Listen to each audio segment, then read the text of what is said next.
Greetings and salutations, folks, and welcome back to The Last of Us Part 2, where last time the game horribly crashed. It crashed the game, it crashed the console. Luckily, it didn't actually set me that far back. I wonder if that was entirely caused by me freeing the infected after I had killed them. But luckily it didn't send me that far back. It sent me like right before I kill the infected, so all I needed to really do is pick up items in the environment that had been dropped that I did not pick up before. I still put them out of their misery. Those dead infected in the pool. But at the very least, now I can proceed onward and see what's going on with Abby and Lev, who are somewhere in this base, in this Rattler base. So, let's carry on, now that the game is functioning again. I'm assuming I need to be going to the second floor. I don't necessarily remember seeing any other paths, and clearly they want me to use more of these pistol shots. Considering the fact that I'm finding a lot of ammo for it. Jenny, sending along some extra beef, grapefruit, and potatoes I just got. They've been impressed with how many strays I've captured and wanted to reward me. We're seeing the best crop we've had since we settled here. Please make sure my mom gets fatty cuts. She looked too skinny last time I saw her. Pat.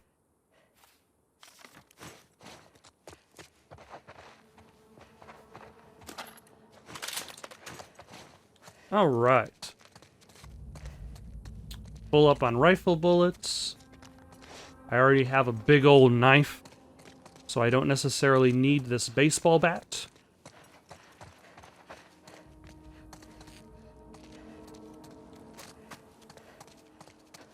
I'm also full up on health. I already have a bottle, so I don't need to pick that up. That looks kind of disgusting. I'll have to take their word on it that that's edible food. I don't know. But I suppose in this post-apocalyptic future, beggars can't really be choosers. You take what they give you. Okay, so this upstairs area... you know how you know this is the way forward? There's an exit sign. Or at least that's what I'm interpreting this as. I could be still horribly wrong. Oh, yep. This is the way forward.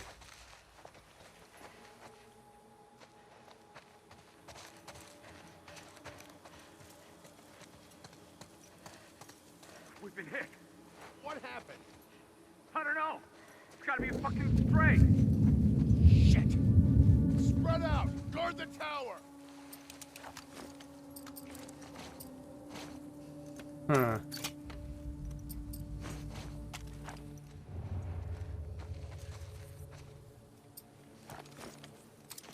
Do I have any arrows? I do not.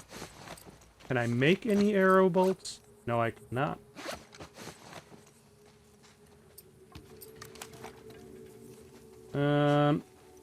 Hello, sir.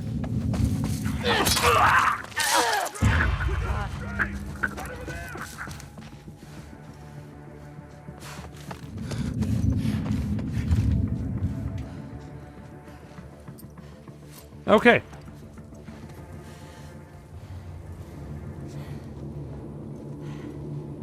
Ah.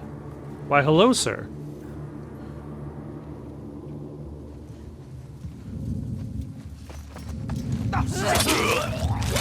Right over here!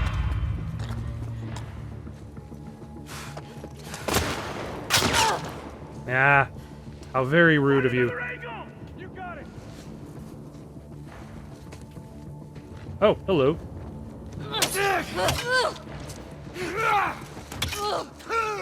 Come. Shoot the...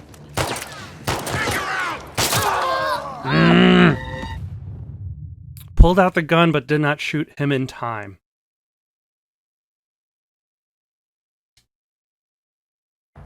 What happened? I don't know. It's gotta be a fucking stray. Alright, let's try that again. Guard the tower.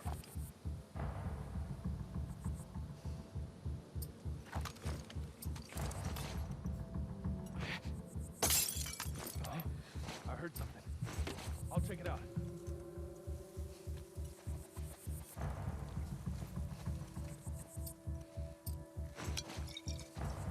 What?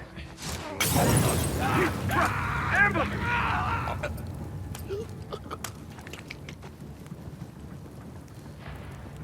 A little bit wasteful, I suppose. Oh, hello.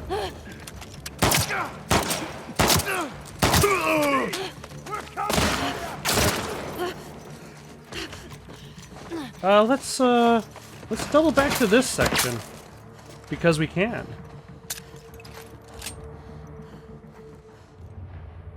And most likely this melee guy is going to come first. You're dead, fucker!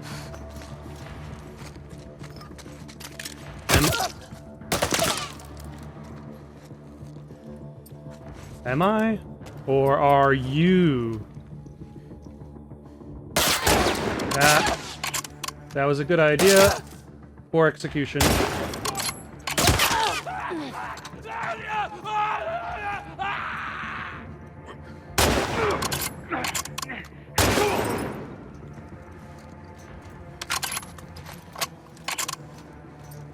Alright, let us reload our guns, reload our health.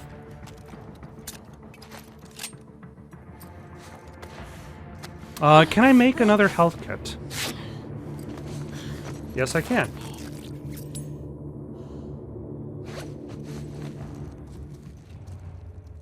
Alright, there are guys way off in the distance.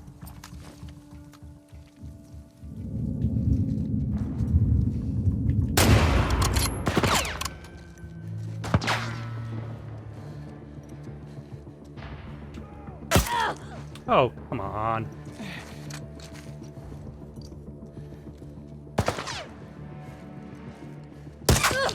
Ah. Keep up the pressure!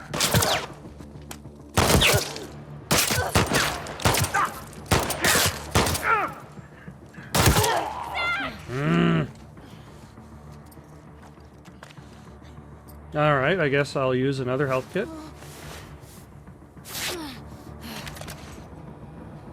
Got her trapped! I mean, if you say so.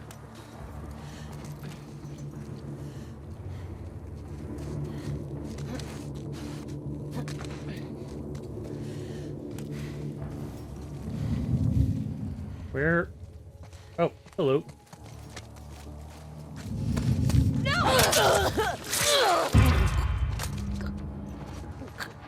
Alright, let's make another health kit. And let's make another health kit. We're gonna need it. And hey, we should be making more of these. More explosive arrows. Especially considering I've... Oh, I do have the resources for that. Why did I convince myself that I didn't?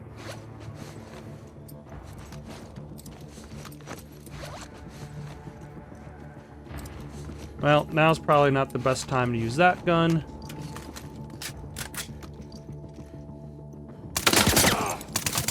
Go!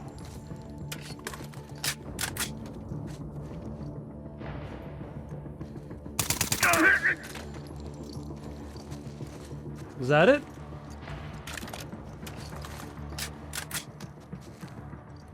Nope, there's still at least one more.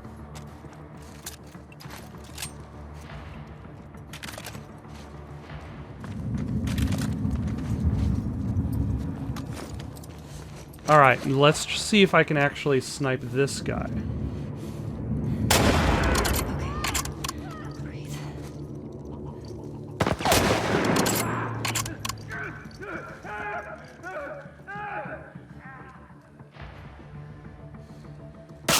Ah, son of a... That always happens to me in these games. Whenever I try to snipe, I'm always a second too late.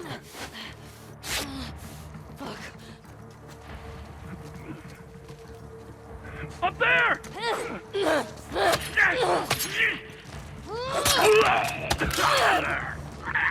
All right. Keep her in check! All right!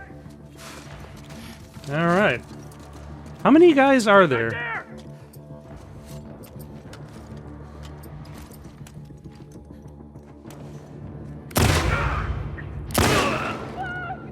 Alright, there's that guy.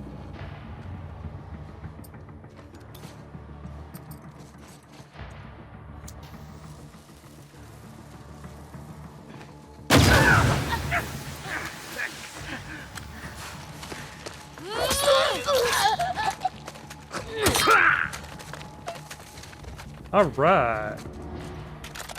That went a lot better than I expected in regards to using the smoke bomb. Anybody else? There should be somebody else.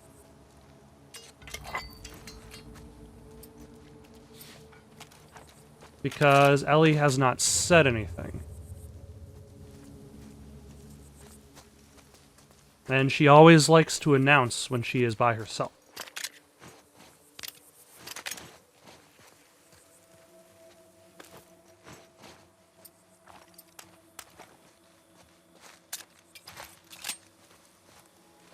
I guess not this time. This is the only time in which she does not bother announcing victory. Okay. Oh, nope. Alright, let's switch to the bow. Now that I at least have a couple of arrows for it.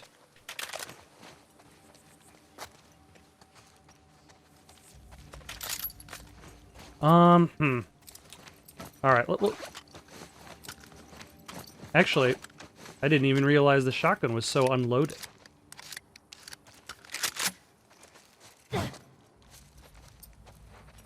Let's reload the rifle, now that we've got a couple bullets for that. Reload the machine gun. And let's keep the machine gun out and about.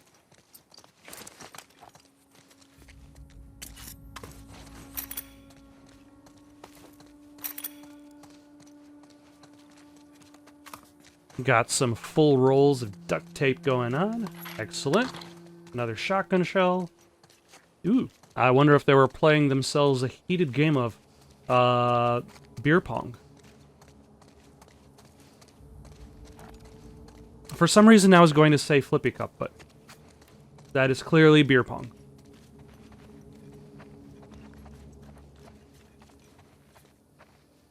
And some poker. Ah, excellent. Always nice when the game is kind enough to top me off.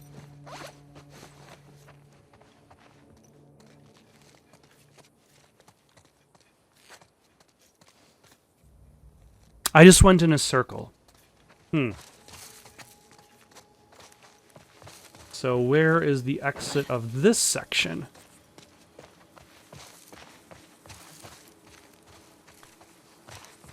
I would imagine it would be in the end of this kind of room area. Oh, there it is.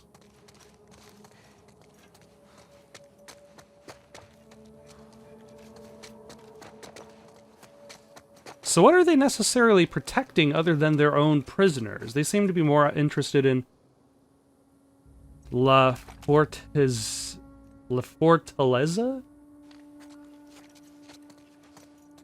In protecting the prisoners, or that main structure. than necessarily protecting themselves, which they should probably have done a better job.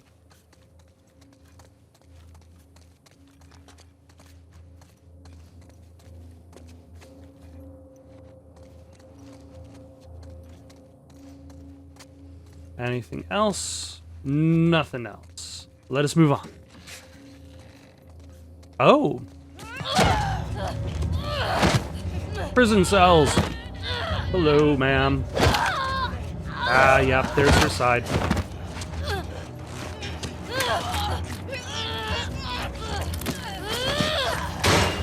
Kill her! Bitch! I got the key! Unlock the door. Ah! Am I starting a riot? All right, come on, let's go. Hey, where's Abby? She's bit. Keep back. Hey, don't put that fucking thing in me. Hey! Abby tried to escape. She's down in the pillars. The pillars? Head down to the beach. I've just came here. I don't know what the... She's probably already dead.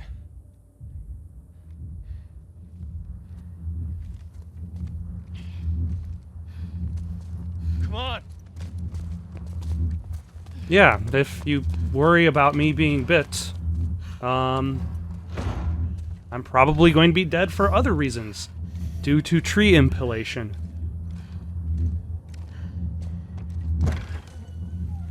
Although, thank you, prisoners, for making your way through areas I've already cleared. Where are you?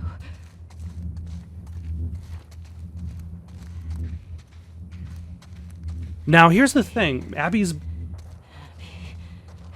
already been here for, like, 2 months. Like, how long has she been at the pillars?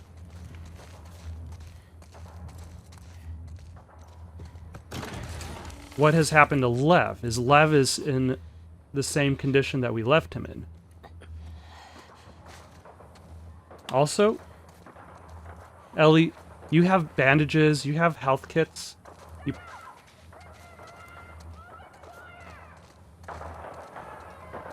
You probably should check on that. You know, maybe they shouldn't have kept their guns in the same place that they kept their prisoners. Just saying.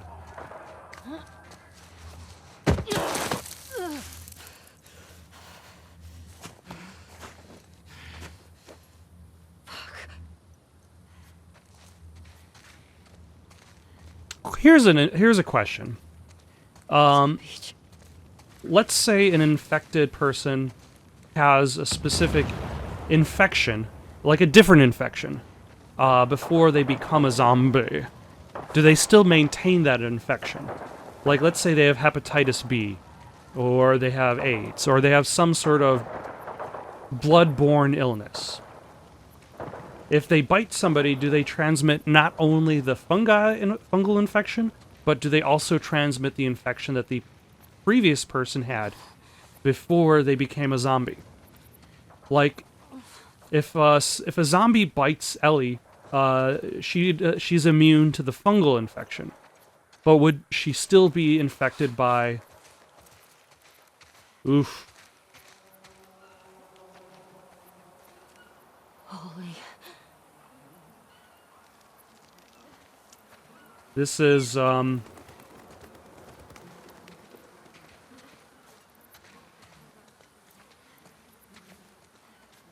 Abby?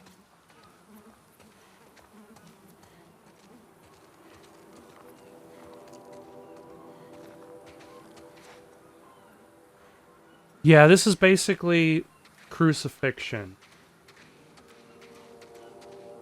Without the nails.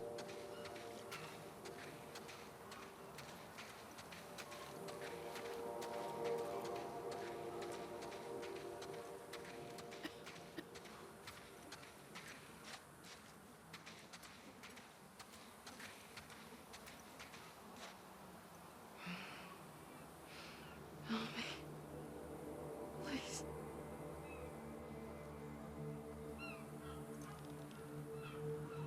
It's you.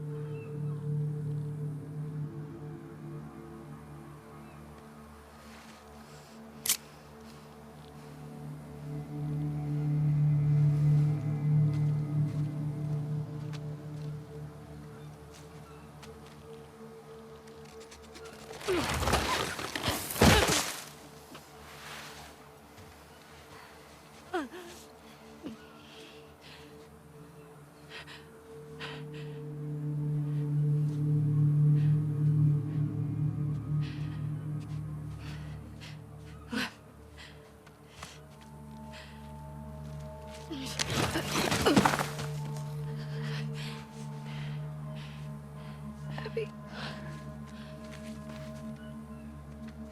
I got you. And I think, like, even now, like, Ellie realizes, like, the moral gray area she's lying in. They're both this way.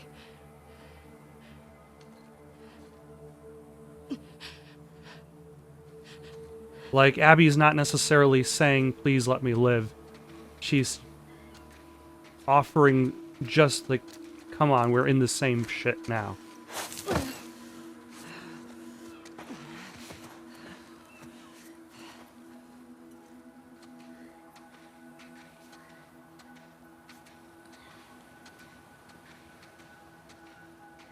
And geez, it's been a couple of months, but it's not been a very good couple of months for Abby.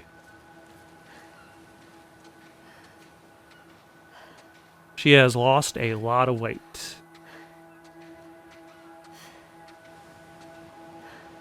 And you see a lot of change in her own character just based on her physical appearance. Like, when you see her as a kid, she's thinner. Like, she's still kind of just started the strength training.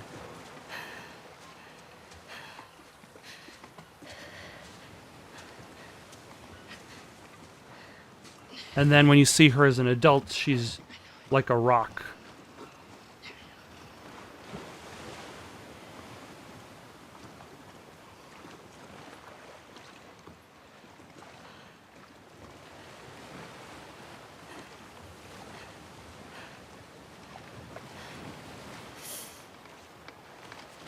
Oh, and they just part ways?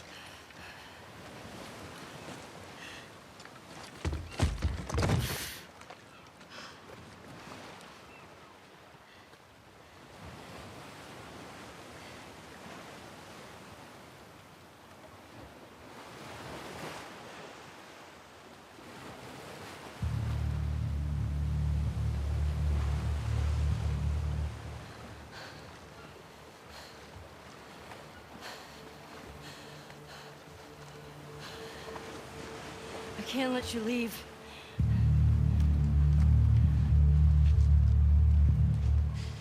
I'm not doing this.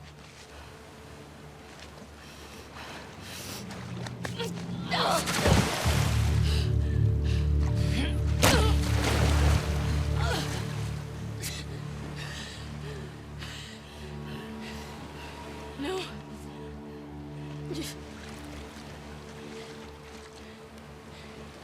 I'm not gonna fight you. Yes, you will.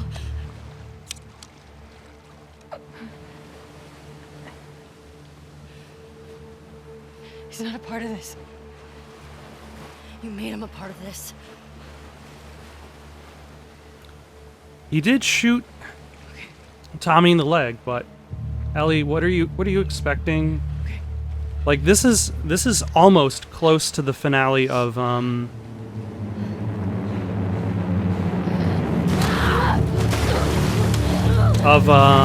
Metal Gear Solid 4, where you have two incredibly old men just pounding on each other.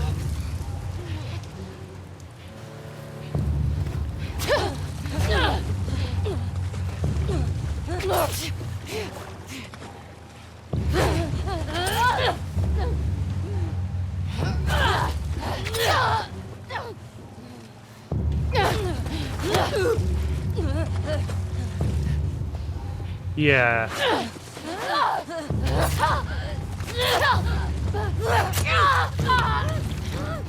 If the goal is to not make you feel good about vengeance, then Neil Druckmann, you have succeeded.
Yeesh.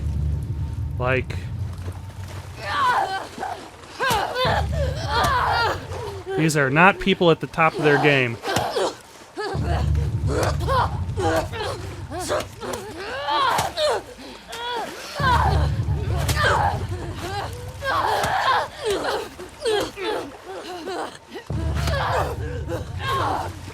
What is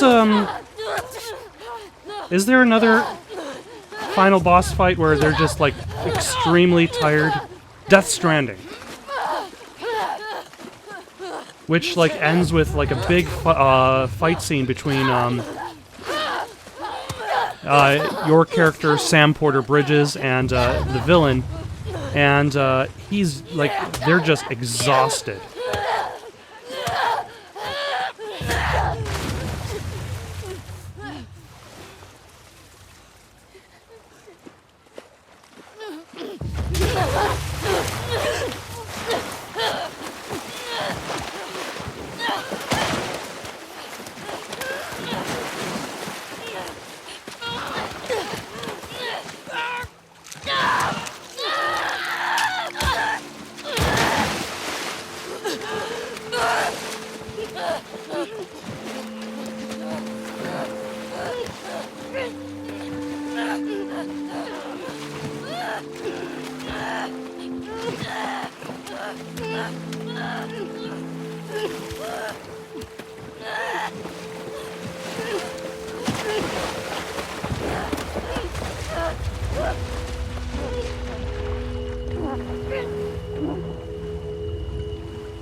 Go. Just take him.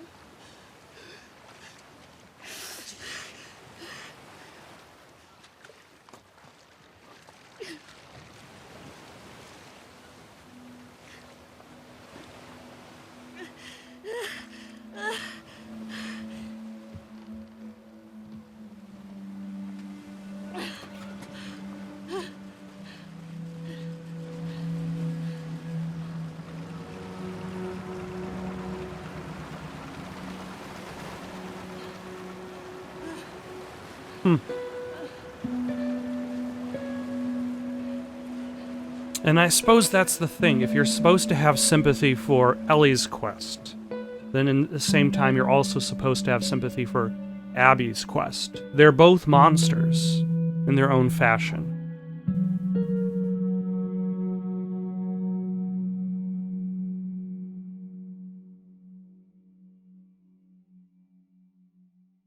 And that's the thing, like, if Ellie stayed at home, oof.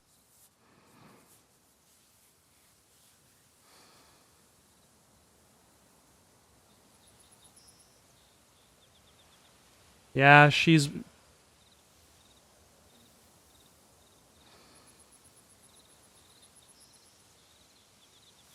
If Ellie stayed at home, Abby would be dead.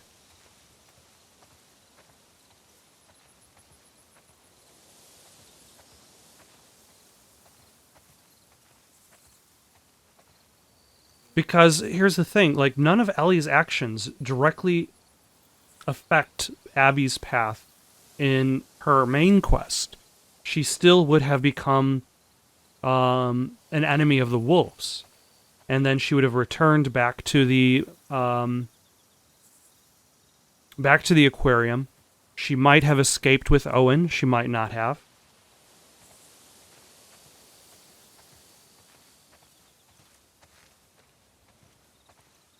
But it's interesting how, like, on one hand, this is a vengeance story, but then on the other hand, it paints vengeance as a loser's quest.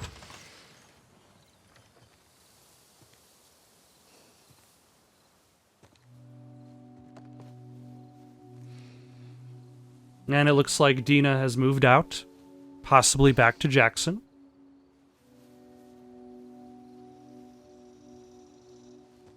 I mean,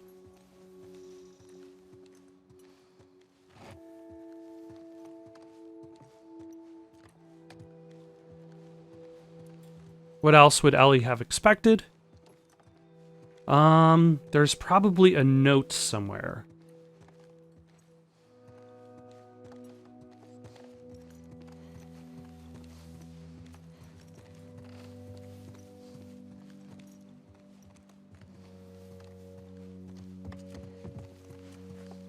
Like, hey, Ellie, I went back to Jackson.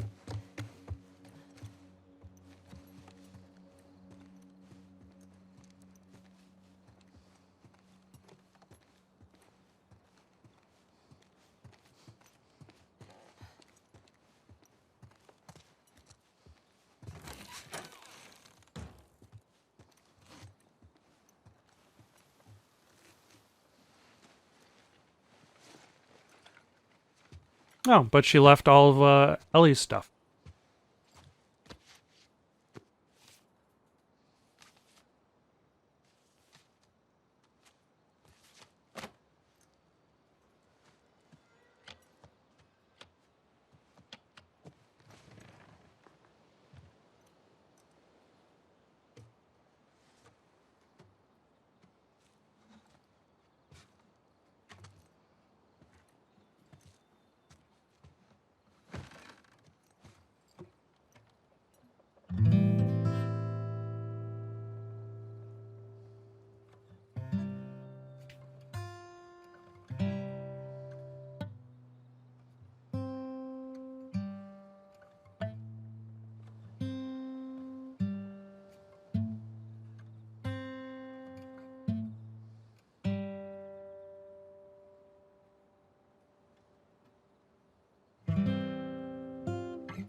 I presume this is after she refused to talk to him again.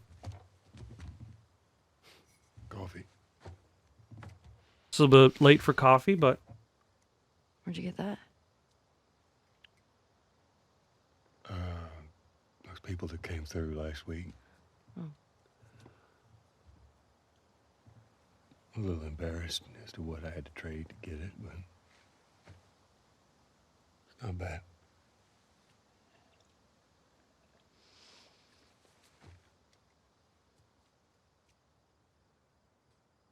I had Seth under control. Yeah, I know. this is I need to after the stop dance. harassing Jesse about my patrols. Okay.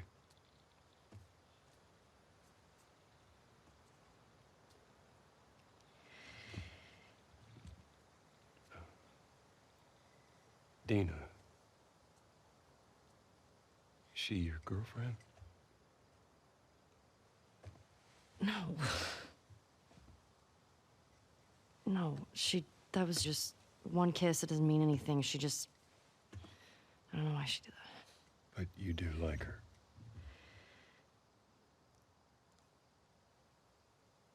Even in the post-apocalypse, there are awkward conversations with your parents. Or, I suppose in this case, your foster dad. So stupid. I have no idea what that girl's intentions are, but I do know that she would be lucky to have you.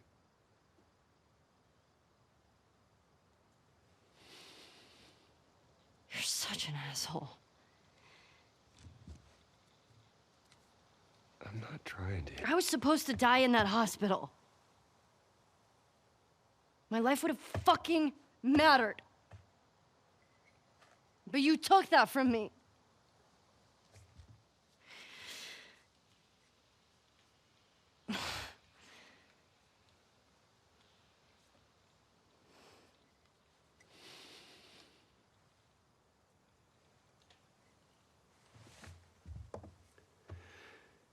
If somehow the Lord gave me a second chance at that moment, I would do it all over again.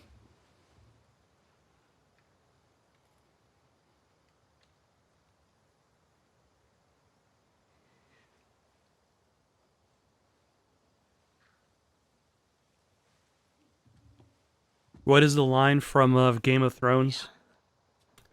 The things we do for love.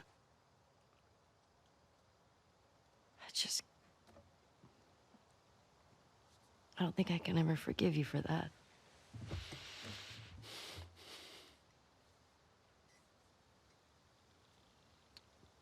But I would like to try.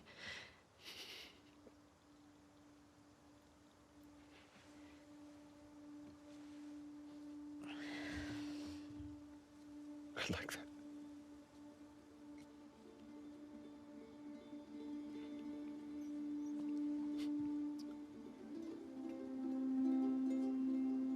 Okay.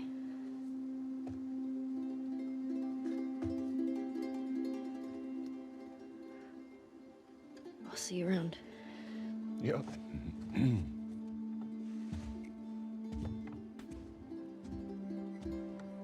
So wait, does that also mean that that was their last conversation? Because the next morning she doesn't actually see Joel until he's being murdered.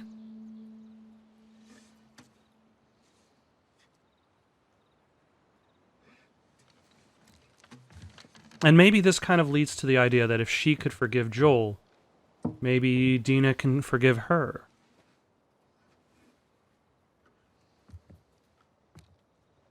I don't know. I don't know how this is going to end. It somehow keeps going. You think it's going to be over, and then it cuts to black, and then it keeps going.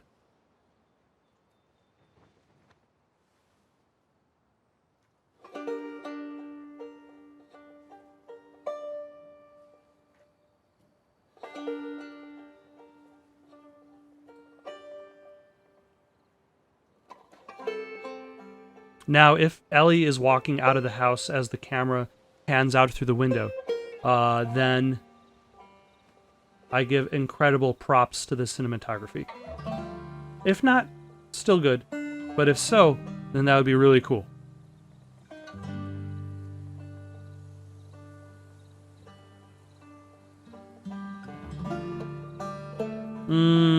Half and half.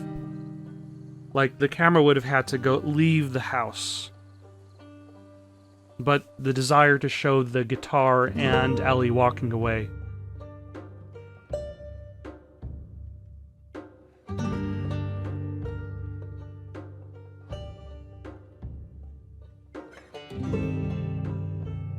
Is that it?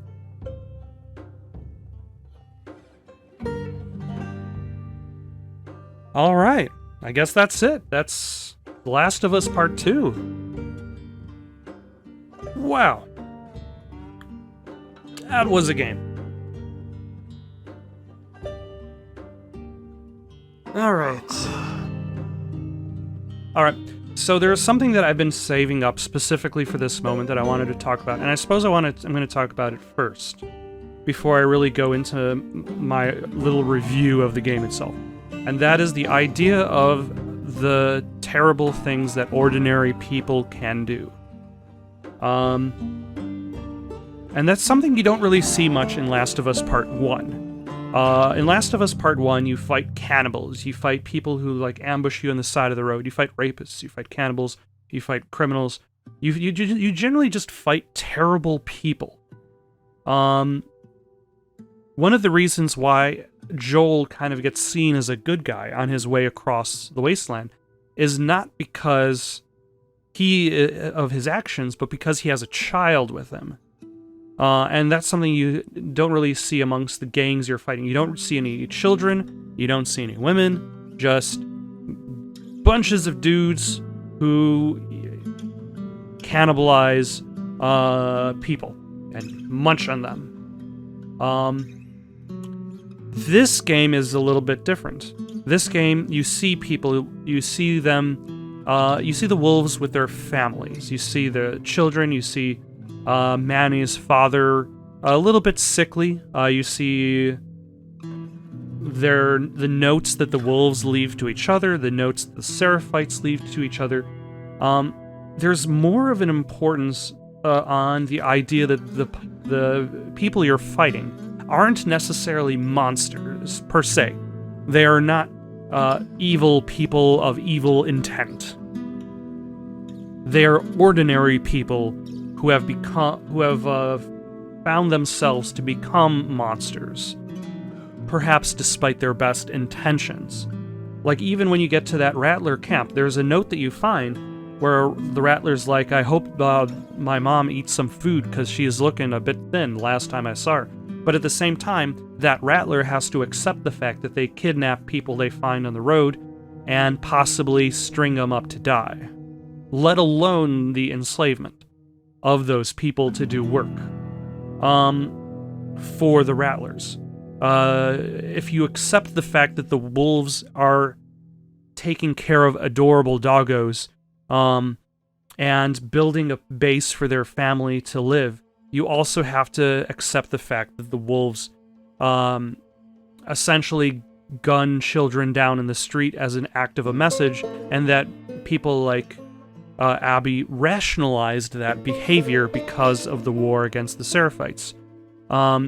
If you accept the idea that Ellie is going off to fight for vengeance for Joel, you have to accept, like, Joel gets kind of just murdered inside this cabin, but you also have to accept the idea that Joel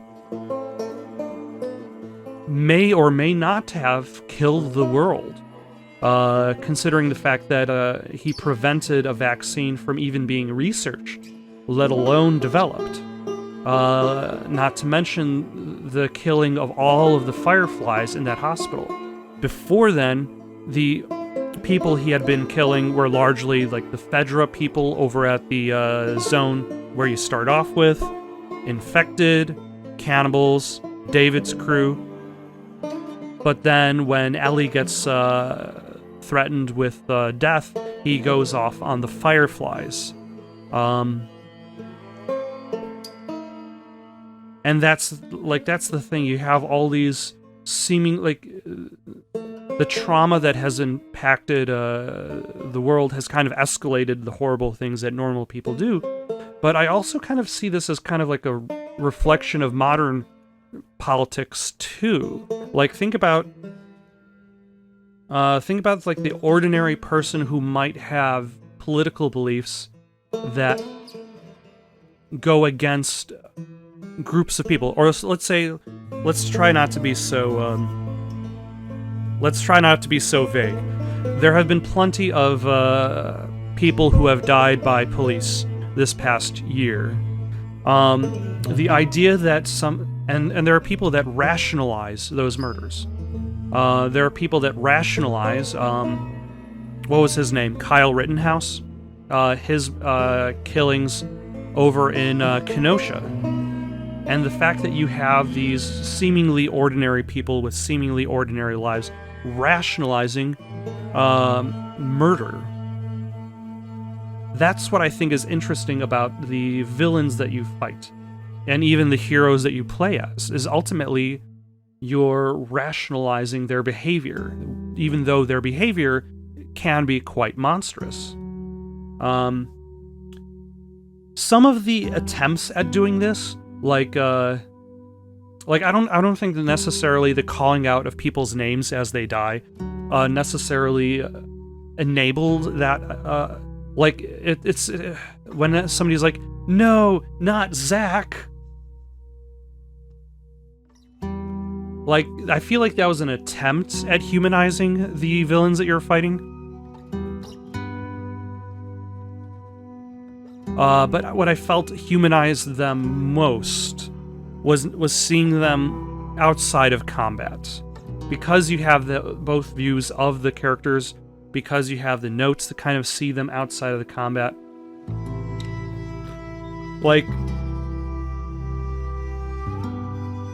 And not to mention the fact that it seems less like you're just fighting an army of dudes who are cannibalizing. Now we have a more mixed group of people. We've got the men and women who are out to stop whatever we're trying to do. So it represents less of a group of gangsters and more of a group of people. When you're fighting groups of people, you still don't... Like, the time that you see children is, like, the only time you see kids in the game. Like, I guess, at some point... Jeffrey Wright is the voice of Isaac? Jeffrey Wright is awesome. But, like, he doesn't get enough lines.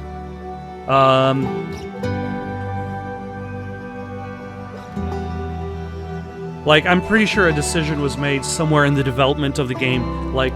Should we kill the kids? And they're like, we'll just show them to show they exist. But then again, like, yeah, there's also some implied murder of children when you get to the hospital as Abby. But as for the game itself,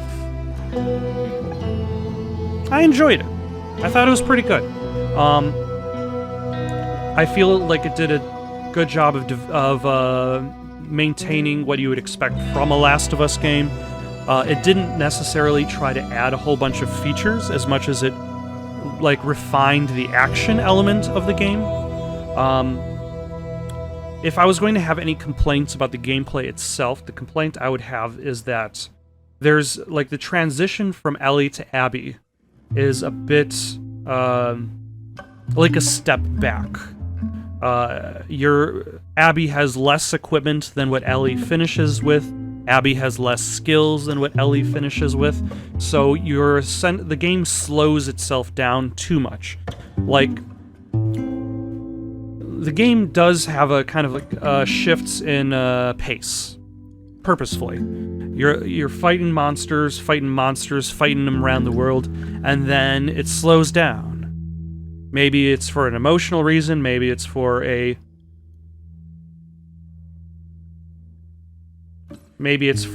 just for pacing. But the act of switching characters not just slows it down, but it also kind of reduces that peak to like back at the beginning of the game, which I felt was a little odd because like you've already spent like 15 or 16 hours working your way up. And then to jump all the way back.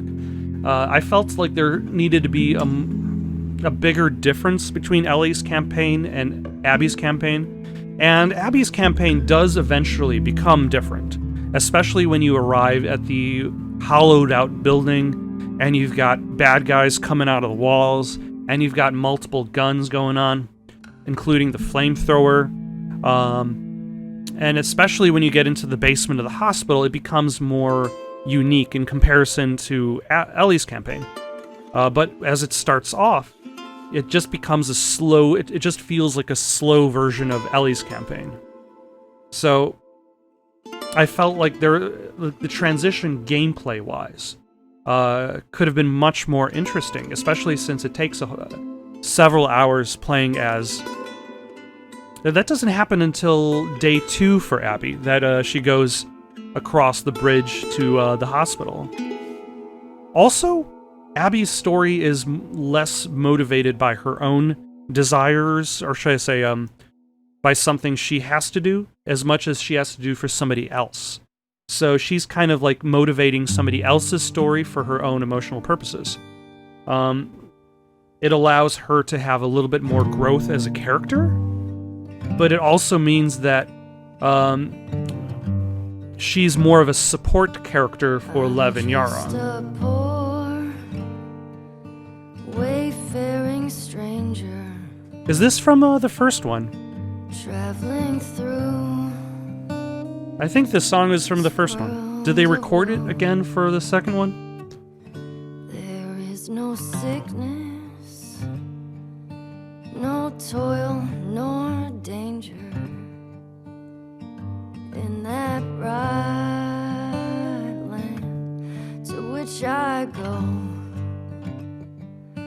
I'm going there to see my mother.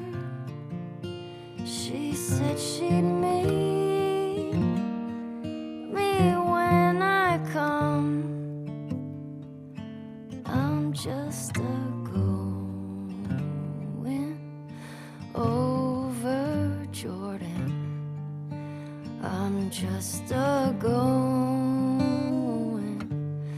over home.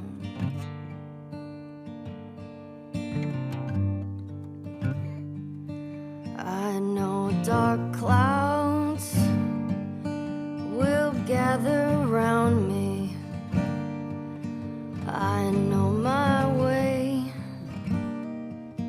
is rough and steep, but beauteous fields lie just before me, where God's redeemed their vigils keep. I'm going there to see my father. I'm going there, no more to roam. I'm just a going over Jordan. I'm just a going over home.